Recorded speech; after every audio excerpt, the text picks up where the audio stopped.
क्या बंगाल में टीएमसी के नेताओं पर जनता का गुस्सा निकल रहा है?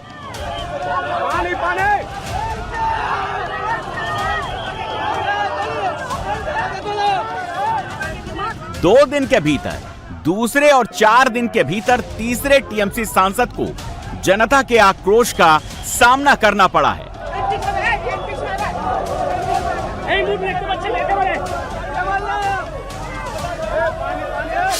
कल्याण बनर्जी जमीन पर गिरे हैं और उनके लिए चोर चोर के नारे लग रहे हैं।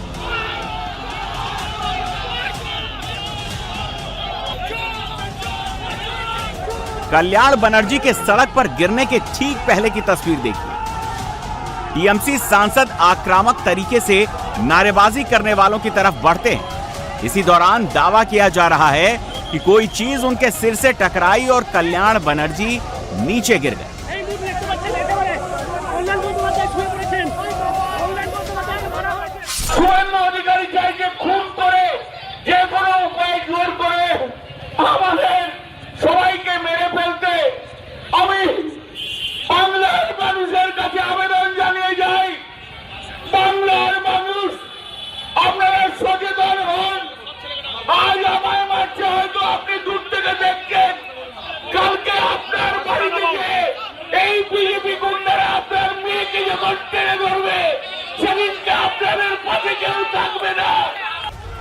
कल्याण बनर्जी अभिषेक बनर्जी पर हुए हमले और गिरफ्तार टीएमसी नेता कार्यकर्ताओं की रिहाई की मांग को लेकर हुगली के चंडीतला थाना ज्ञापन देने पहुंचे थे।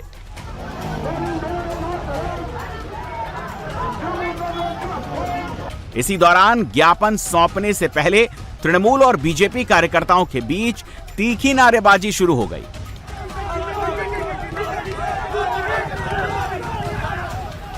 उनका दावा है कि इस बीच किसी ने उन पर गेंद या पत्थर जैसी चीज से हमला कर दिया, जिससे उनके सिर में चोट आई।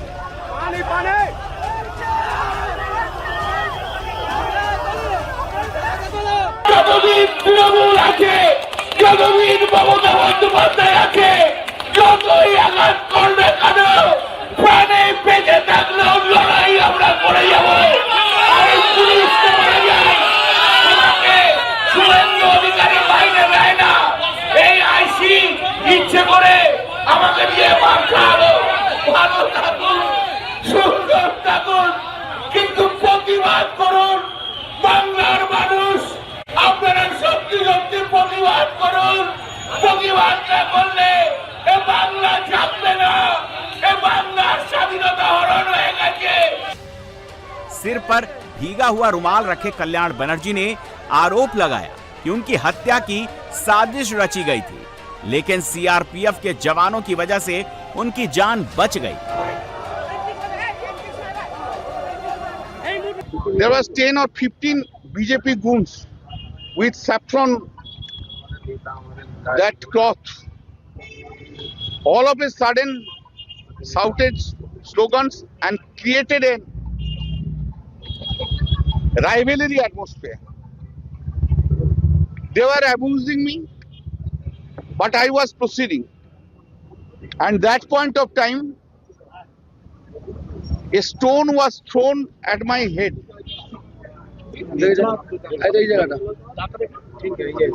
And there was blood also in my kurta and pajama. I had fallen down on the road. And that time one CRPF person came and rescued me. I give thanks to that CRPF or CIS. But Bengal police was completely remained silent, mute spectator. They allowed to do it. This attempt today in the morning was attempt to murder me. Kalyan Banerjee पर हुए हमले को BJP drama बता रही है, तो ममता बनर्जी इसे BJP की साजिश मान रही है।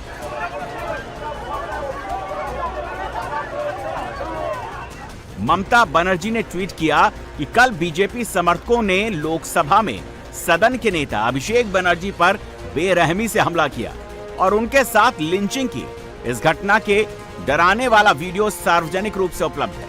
आज लोकसभा में हमारे मुख्य सचेतक कल्याण बनर्जी भी बीजेपी के सुनियोजित हमले का शिकार हुए। बीजेपी लोकतंत्र की हत्या कर रही है। ममता बनर्जी बीजेपी पर टीएमसी नेताओं के अपमान का आरोप लगा रही हैं, तो उनकी ही पार्टी के सीनियर नेता सौगत रॉय बदले की धमकी दे रहे हैं। आक्रमण करके हमें स्तब्ध कर देना चाहते हैं ताकि हम लोग कुछ प्रोटेस्ट नहीं करें। यही उसका कायदा है। एक तरफ ऊपर में बोल रहे कि हम शांति रखेंगे, दूसरी तरफ आक्रमण करते हैं हमें अपमान करने का। लेकिन कुछ दिन सहने के बाद हम भी स्ट्राइक बैक करेंगे। अब देखेंगे, हम मैदान में उतरेंगे, ममता बनर्जी खुद उतरेगी, तो देखते रहिए। 28 मई को उत्तर दमदम में प्रदर्शनकारियों ने सौगत रॉय के खिलाफ नारेबाजी की और उनकी गाड़ी पर अंडे फेंके। शनिवार को उत्तर 24 परगना में अभिषेक बनर्जी पर हमला हुआ। थप्पड़ और घूंसे से पिटाई हुई। भीड़ ने उन पर पत्थरबाजी की, अंडे भी फेंके। हमले में अभिषेक बनर्जी घायल भी हो गए और आज हावड़ा में टीएमसी सांसद कल्याण बनर्जी पर अटैक हो गया। लेकिन सवाल यह है कि टीएमसी सांसदों पर हमले कर कौन रहा है? क्या हमला करने वाले बीजेपी के कार्यकर्ता हैं या टीएमसी के नेता आम लोगों के गुस्से का शिकार बन रहे हैं?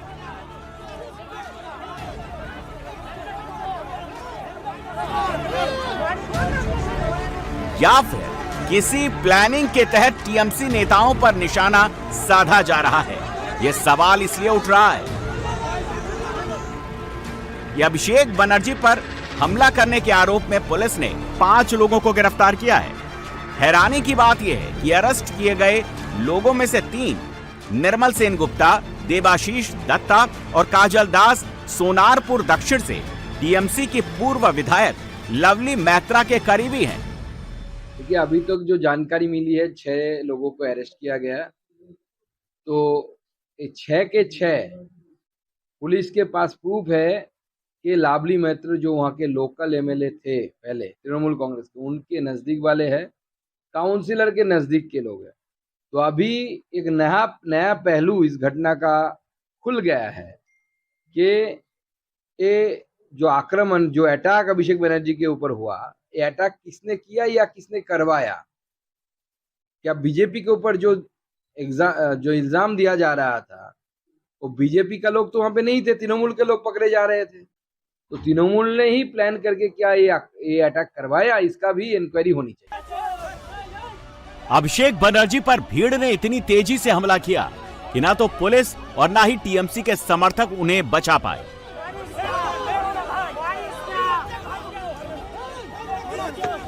ममता बनर्जी के भतीजे अभिषेक के साथ सोनारपुर दक्षिण में मारपीट हुई। लोगों ने उन पर अंडे फेंक कर मारे, उनकी शर्ट फाड़ दी, उन्हें चोर चोर कहकर खदेड़ा।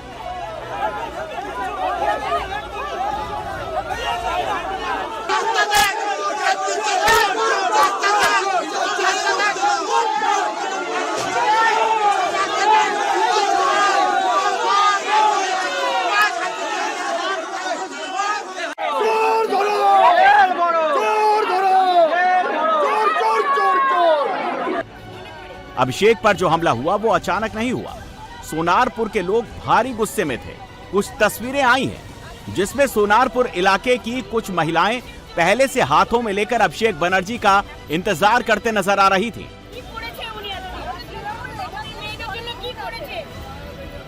अभिषेक पर हमला करने वाले आरोपियों को नॉर्थ 24 परगना की कोर्ट में पेश किया गया।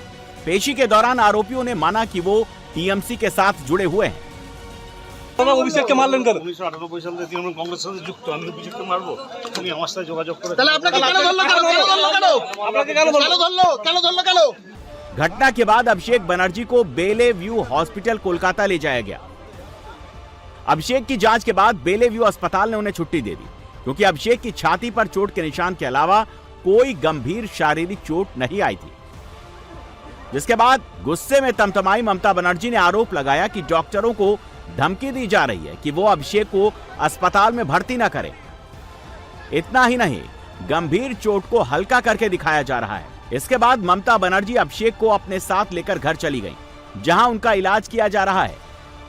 इस बीच ममता बनर्जी का अस्पताल के अंदर का एक वीडियो भी सामने आया, जिसमें वो साइलेंट जोन में अस्पताल के स्टाफ और सीईओ पर चिल्लाती दिखी।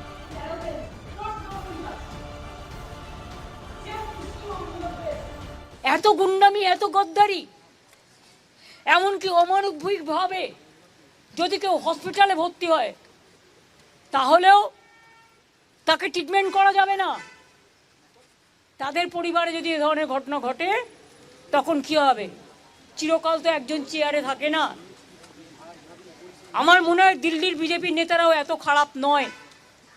এখানে যা চলছে আর তার মধ্যে সিআইডি দেখাচ্ছে, লজ্জা করে না? একটা মানুষ কষ্ট পাচ্ছে, আপনারা সবাই দেখেছেন কিভাবে মারা হয়েছে।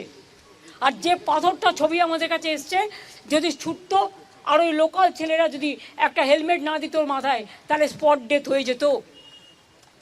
আর সেখানে মজা করছে, চ্যাংড়ামা হচ্ছে। কিসের সিআইডি? পুলিশকে তো ইনফরমেশন দেওয়া হয়েছিল, তা সত্ত্বেও পুলিশ কি করে? এবং তারা লোকাল পিপুল নয়, আউটসাইডারদের বাইরে থেকে ভাড়া করে নিয়ে আসা হয়েছিল। কি জবাব দেবে police?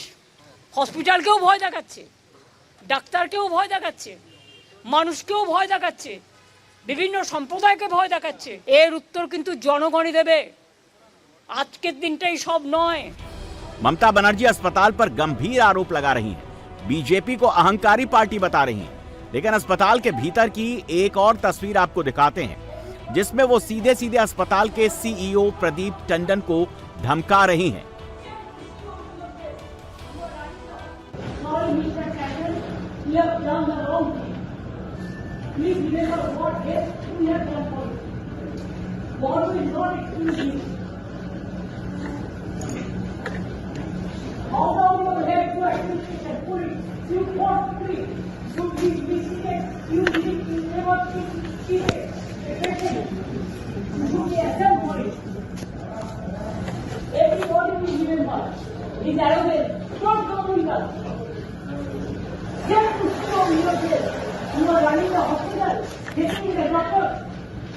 Because BJP is in power.